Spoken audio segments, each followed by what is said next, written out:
हमारे साथ श्री रघुनाथ तो किस बात की चिंता, हमारे साथ श्री रघुनाथ तो किस बात की चिंता। शरण में रख दिया जब माथ तो किस बात की चिंता। हरे कृष्णा। सभी को सादर प्रणाम। ओम अज्ञानातिमृन्दस्य ज्ञानाञ्जनशलाकया चक्षुरुन्मीलितं येन तस्मै श्री गुरुवे नमः। नमो विष्णुपादाय कृष्णपृष्ठाय भूतले श्रीमते भक्ति वेदांत स्वामिनीति नाम्ने। नमस्ते सरस्वते देवी गौरवाणी प्रचारिणे निर्विशेष शून्यवादी पाश्चात्यदेशतारिणे। हे कृष्ण करुणा सिंधु दीनबंधु जगतपते गोपेश गोपिका कांता राधा कांता नमस्तुते। तप्त कांचन गौरांगी राधे वृंदावनेश्वरी विश्वानुसुते देवी प्रणमामि हरिप्रिये। हरे कृष्णा कृष्णा कृष्णा हरे हरे, हरे राम राम राम हरे हरे। शिला प्रभुपाद की जय।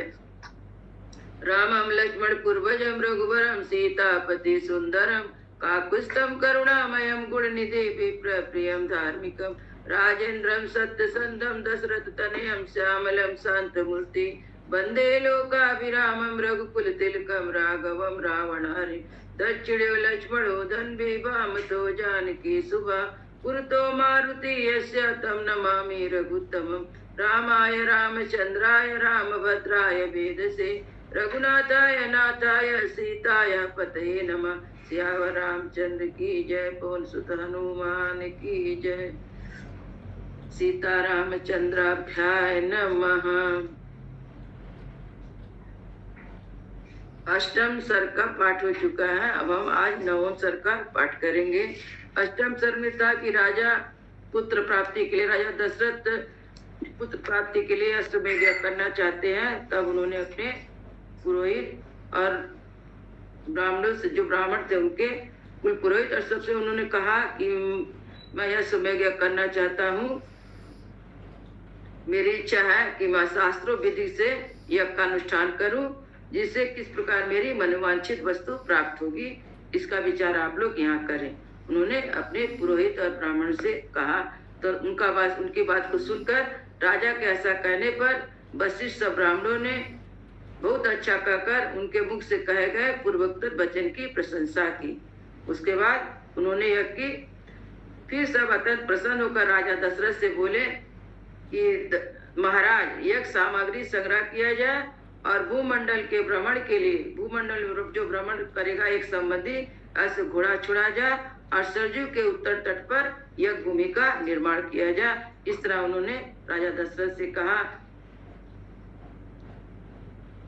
राजा दशरथ फिर ब्राह्मणों की कथा सुनकर राजा बहुत संतुष्ट हुए और उनके हर्ष से उनके नेत्र चंचल उठे। अपने मंत्रियों को बोले गुरुजनों की आज्ञा के अनुसार यज्ञ की सामग्री यहाँ एकत्र की जाए और शक्तिशाली वीरों के संरक्षण में कासो घोड़ा छोड़ा जाए और सरजू के तट पर यज्ञ भूमि का निर्माण हो और शास्त्रों विधि के अनुसार शांति कर्म का विस्तार किया जाए। ऐसा कहकर राजा फिर अपने महल को चले जाते हैं और महल में आकर रानी से कहते हैं कि अपनी पत्नियों से कहते हैं देवियों दीक्षा ग्रहण करो, मैं पुत्र के लिए यज्ञ करूंगा। यह सुनकर सभी रानियों के मुख बहुत खुशी हो, वो बहुत रानियां के मुख कमल बसंत ऋतु में विकसित होने वाले पंकजों के समान खिल उठे और अत्यंत शोभा पाने लगे। इस तरह अष्टम सर्ग पूरा हुआ। आज नवम सर्ग का पाठ करेंगे कि राजा सुमंत, राजा के जो मंत्री थे सुमंत, वो राजा को एक कथा सुनाते हैं और किस तरह ऋषि सिंह ऋषि को बुलाने की सलाह देते हैं कि आप ऋषि सिंह ऋषि को बुला के यज्ञ कराइए, क्योंकि ये बहुत ही पवित्र और तपस्वी ऋषि हैं। राजा सुमंत्र का राजा को सिंह ऋषि को बुलाने की सलाह देते हुए उनके अंग देश में जाने और शांता से विवाह करने का प्रसंग सुनाना। वो सुना रहे किस तरह सिंह ऋषि अंग देश में गया, वहां पे उन्होंने शांता से विवाह किया। ऐसा प्रसंग वे राजा के मंत्री राजा दशरथ को सुना रहे हैं। नवम सर्ग। एतच्छ्रुत्वा रहसुतो राजन् इदम् अब्रवीत् सूयतां तत् पुरावृत्तं पुराणे च मया श्रुतम्। पुत्र के लिए अश्वमेध यज्ञ कराने की बात सुनकर सुमंत ने राजा से एकांत में कहा, महाराज एक पुराना इतिहास सुनिए, मैंने पुराणों में इसका वर्णन सुना है। ऋत्विगुरुपादिष्टोऽयं पुरावृत्तो मया श्रुतं सनत कुमारो भगवान पूर्वा कथितवान कथा ऋषिणा सन्निधो राजन तव पुत्रागमं प्रति। ऋषियों ने पुत्र प्राप्ति के लिए इस अश्वमेध रूप उपाय का उपदेश किया है, परंतु मैंने इतिहास के रूप में कुछ विशेष बातें सुनी है। राजन, पूर्व काल में भगवान सनत कुमार ने ऋषियों के निकट एक कथा सुनाई थी, वह आपकी पुत्र प्राप्ति के संबंध में रखने वाली है। तब सुमंत कथा बोलते हैं, कथा है जो आपके पुत्र प्राप्ति करने में सहायक होगी, वो कथा मैं आपको सुना रहा हूँ। काश्यपस्य पुत्रोऽसि बिम्बाडका इति सुता ऋषसिंह ख्याता तस्य पुत्रो भविष्यति सा वने नित्य संबंधो मुनिर्वनचरा सदा। उन्होंने कहा था मुनिवरों, सनत कुमार ने कहा था कथा, उन्होंने कहा था मुनिवरों, महर्षि कश्यप के विभांडक नाम से प्रसिद्ध एक पुत्र है, कश्यप मुनि के एक पुत्र विभांडक है, उनके भी एक पुत्र होगा जिसका नाम लोगों ने ऋषसिंह नाम से प्रसिद्ध होगा। वह ऋषसिंह मुनि सदा वन में ही रहेंगे और वन में ही सदा लालन पालन करके वो बड़े होंगे। न अन्य जानाति विप्रुंदो नित्यं पुत्रानुवर्तनात् द्वय विद्यं ब्रह्मचर्यस्य भविष्यति महात्मना लोकेषु प्रथमं राजन् विप्रश्च कथितं सदा। सदा पिता के साथ रहने के कारण विप्रवर ऋषसिंह दूसरे किसी को नहीं जानते। वे अपने पिता के साथ जंगल में रहते थे अकेले और किसी दूसरे मनुष्य को उन्होंने देखा ही नहीं था, न किसी स्त्री को न पुरुष को, तो किसी को ही नहीं जानेंगे। राजन, लोक में ब्रह्मचर्य के दो रूप विख्यात है, ब्राह्मणों ने उन्हें सदा दोनों स्वरूप का वर्णन किया गया है। तस्सेवा वर्तमानस्य कालम सविवर्तता अग्निशुष्यमाणस्य पितरम च यशस्विना। इस प्रकार कहते हुए मुनि का समय अग्नि तथा यशस्वी पिता की सेवा में व्यतीत होगा। वे जो ऋषि सिंह थे अपने पिता की सेवा में और वन में ही रहते थे पिता के साथ।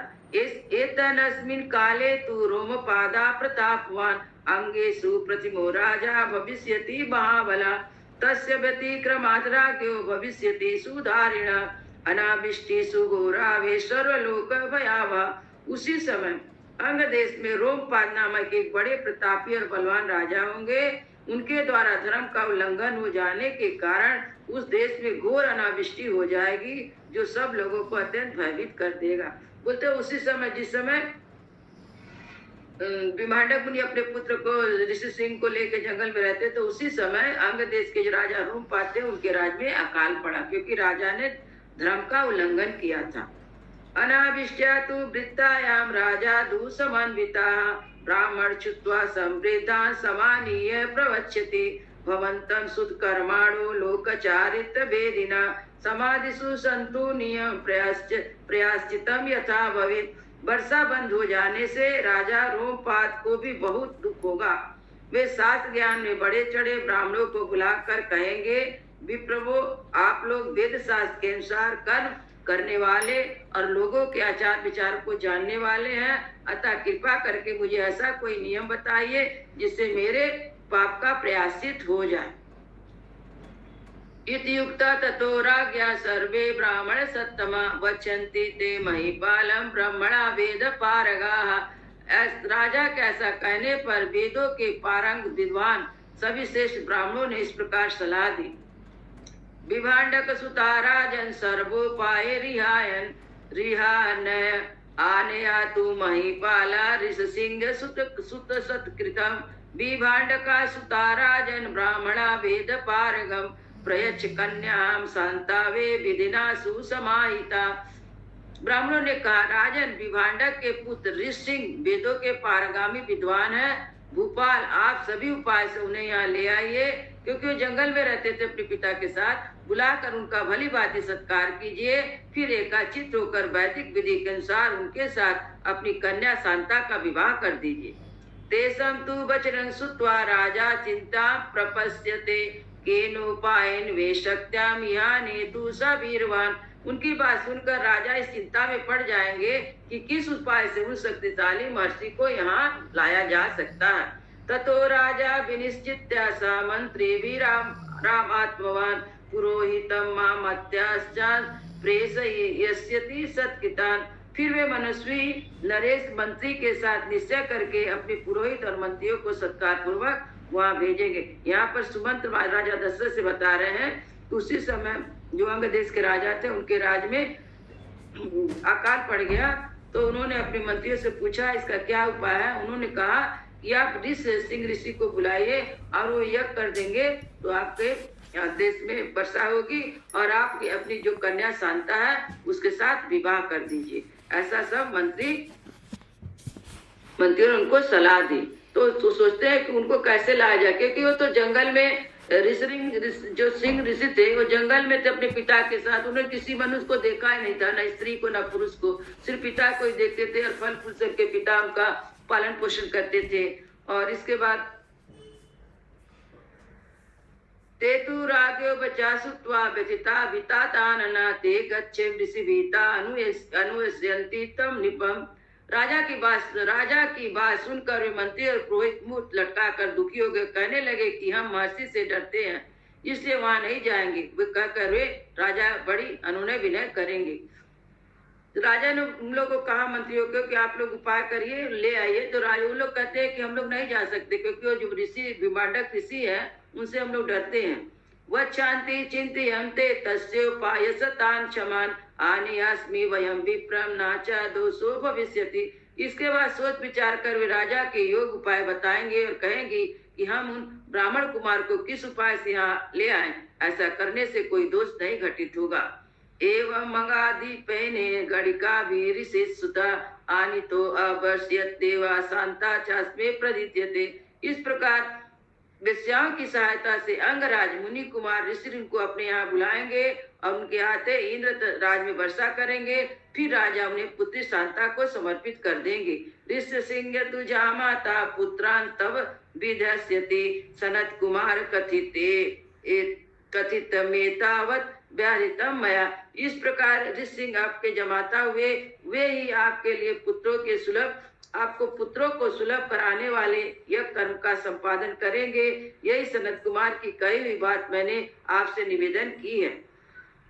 सुमंत राजा दशरथ से कहते हैं कि सनत कुमार ने ऐसी कथा सुनाई थी, तो वो कथा मैं आपको सुनाया हूँ। अतः ऋषो दशरथो सुमंत प्रव्यभासता अत्यर सिंह स्तवानी तो येनोपायेन सोच्यताम।